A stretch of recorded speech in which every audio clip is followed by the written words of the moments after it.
To apply a combination of basic colors for your Samsung Galaxy S24 Ultra color scheme, swipe down the top of the screen and then tap setting icon. Scroll down the screen to find wallpaper and style. Tap wallpaper and style. Tap color palette.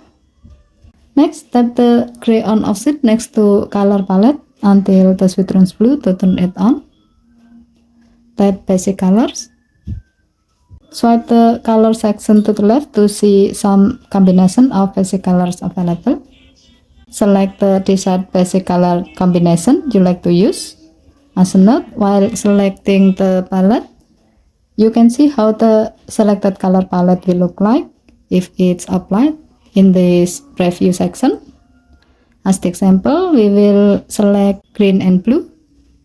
Here, you can also choose to apply the selected color palette to your app icon. To do so, scroll down the screen and then tap the gray on offset next to apply palette to app icon to enable this option. Now, tap apply button to apply your selection.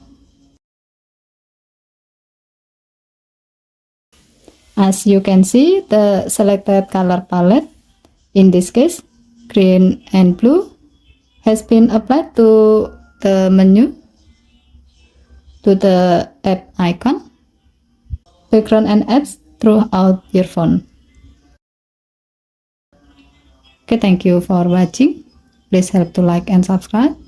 Have a nice day.